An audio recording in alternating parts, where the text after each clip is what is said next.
college university admissions officers of Reddit. What's the dumbest thing you've seen on an application or essay?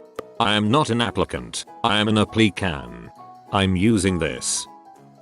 The last time this question was asked about admissions essays, I shared the story of my favorite English teacher marking provincial exams and coming across some gem students. Quoting because lazy. My favorite teacher in high school used to grade provincial English exams. Basically they put you in a room and you rate essays out of 5 all day. You have to do one paper every 5-10 minutes. And you're supposed to do it in absolutely stone cold silence. He's in the middle of grading a pretty blasé paper and he can just sense the guy beside him losing his crap. He's practically convulsing, he's trying so hard not to laugh. He cracks and is openly howling and people start to get up and gather around to see what's funny. The kid ended every single sentence in exclamation marks. We went to the mall today. The mall was really packed. We went to buy shoes. The kind I wanted weren't there. I was sad, but then I bought another pair of shoes. They're okay. I like my new shoes. Who does that? I reviewed applications for fellowships at a university hospital. One application letter was written in text speak, including emoticons. In defense of this doctor, she was an international applicant and online chatting was probably how she learned English. I had a student tell me she was applying because it was her dream to study under Professor Emeritus. She had read all of his papers and follow a Prof Emeritus work for years. She asked me if he preferred to be addressed as Dr. Emeritus. Oh my god, I thought you were using that as a fake name until I read the post again. That's hilarious. My aunt works in college admissions and complains about the kids who attach bribe money, usually a $5 or a $20, sometimes jokingly, sometimes serious. She said she rejects those applications without looking at them. She also complains about the helicopter parents who call in and want exact detail on their kids' admission status, how well the application looked, what they thought of the essay, etc. Good god, I thought that the bribe money thing was only on AP tests. I work with adults with special needs and we had one person participating in the program who had what we would have referred to as Asperger's syndrome. Nice guy, very sharp. He was writing an essay for admission and he asked me to read it over. He started it with, "I am qualified to be a part of your institution because I survived." I was ready to roll my eyes, but I read on and dang. This kid rolled 4 ones for every stat during character creation. He'd been hit by a car, electrocuted, nearly drowned, and been hospitalized 6 or 7 times for various infections over the years. He wasn't stupid and his family weren't monsters. He was just possessed of a preternatural ability to attract bad events and then to survive them. The universe had tried very, very hard to kill this kid and he somehow managed to dodge the overwhelming majority of it. I told him not to change a word. He got in. It's like you want your school to be the epicenter for the apocalypse. Yeesh.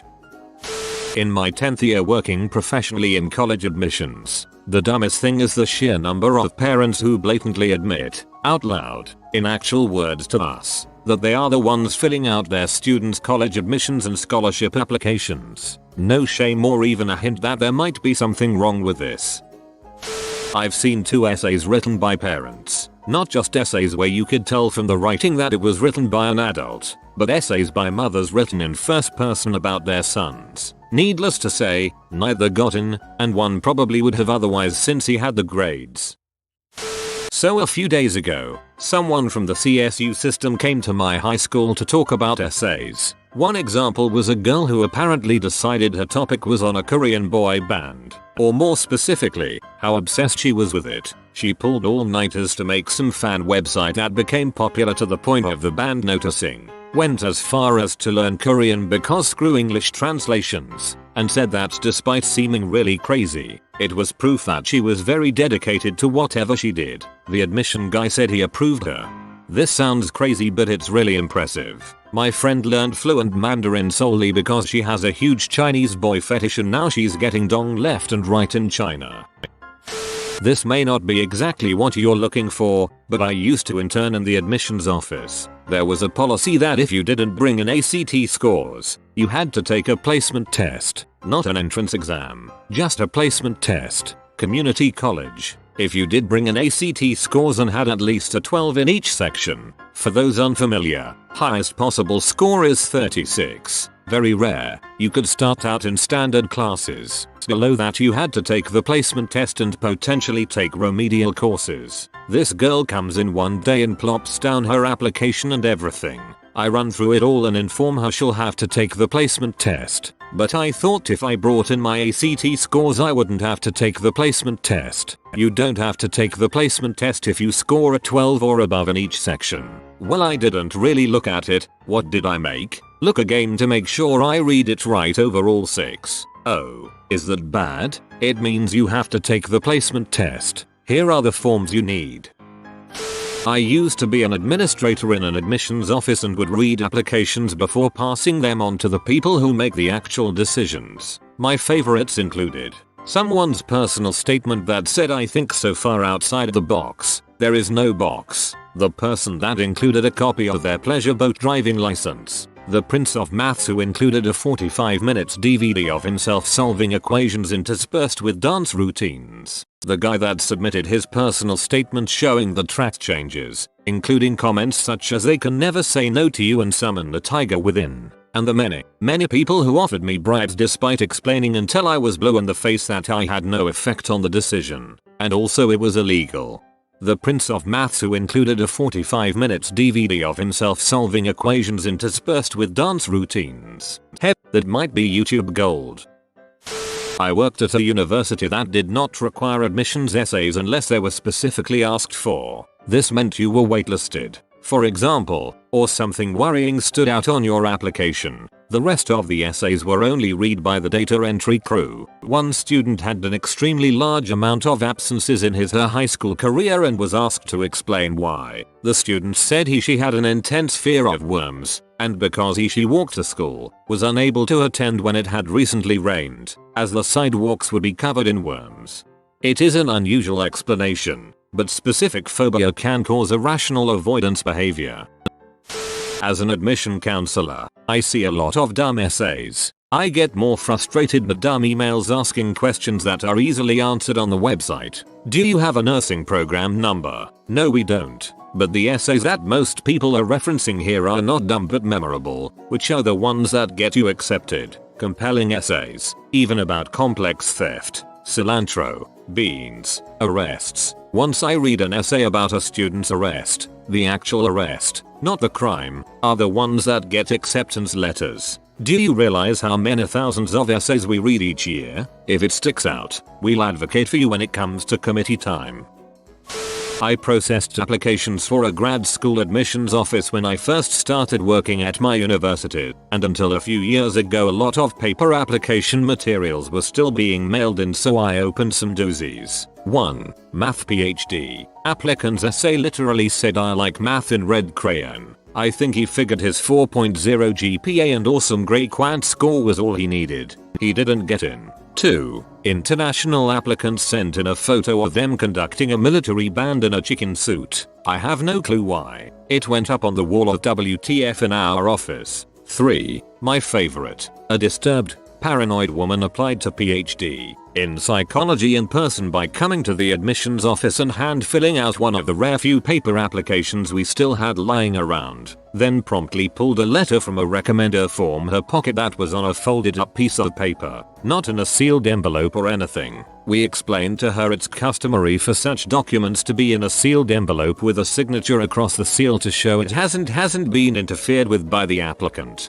She demanded an envelope, which she shoved the letter in, licked, sealed, then wrote her name across the seam. She came by a handful of times after that to hand deliver documents for her application as she didn't trust the US Postal Service and said it would deliberately lose her letters because the government doesn't want people of her race to get higher education. My favorite was when a letter of recommendation arrived for her, this time in the mail in a sealed envelope sent by the recommender himself. It said, and I quote, "The only way X should be admitted to the graduate program in psychology is as a patient." The recommender was a pastor, and when she finally received her inevitable rejection from the psych program, she mailed the graduate school an itemized bill for her application and grey fees, gas for all her trips to the university, and stamps for things she never mailed us through the racist USPS, because she wanted us to reimburse her.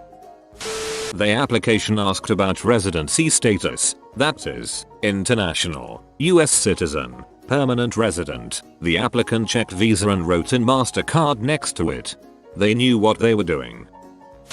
The reasons that I have for wishing to go to Harvard are several. I feel that Harvard can give me a better background and a better liberal education than any other university. I have always wanted to go there, as I have felt that it is not just another college, but is a university with something definite to offer. Then too, I would like to go to the same college as my father. To be a Harvard man is an enviable distinction, and one that I sincerely hope I shall attain. The 23rd of April, 1935, John F. Kennedy. My friend wrote one about how he invented penicillin. He got accepted. Crap, I should write one about how I invented MRSA. Qualifications or certifications. I'm ordained and can marry people in Minnesota. Turns out he wasn't fricking with us. Seen a few years back when I was still working for admissions.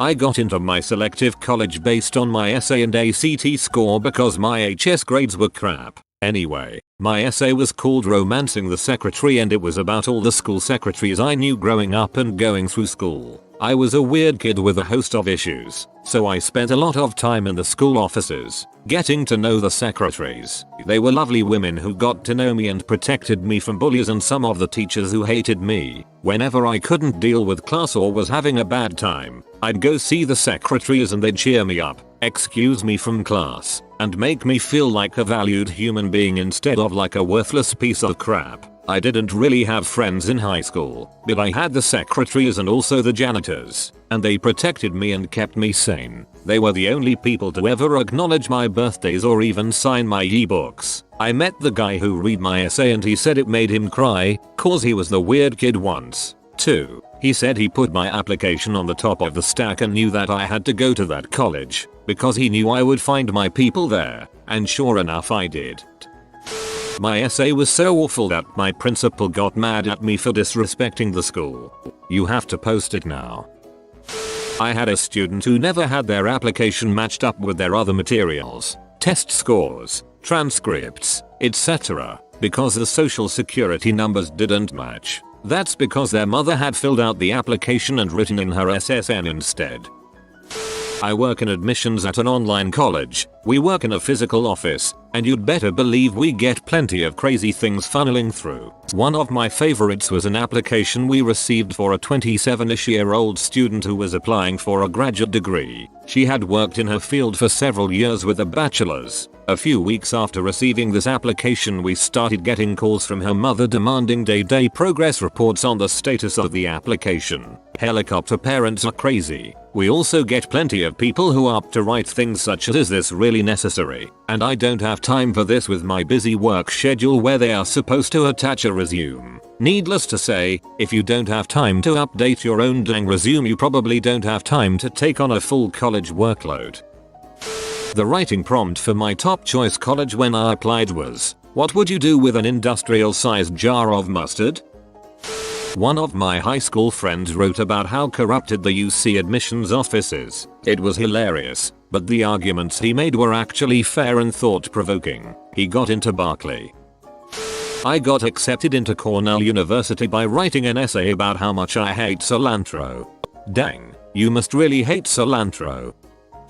I apparently dropped several curse words in a scholarship essay. The award covered about 50% of tuition every semester. I was accepted, and was later told while some of the reviewers were offended, "We appreciated your honesty. Always proofread, y'all."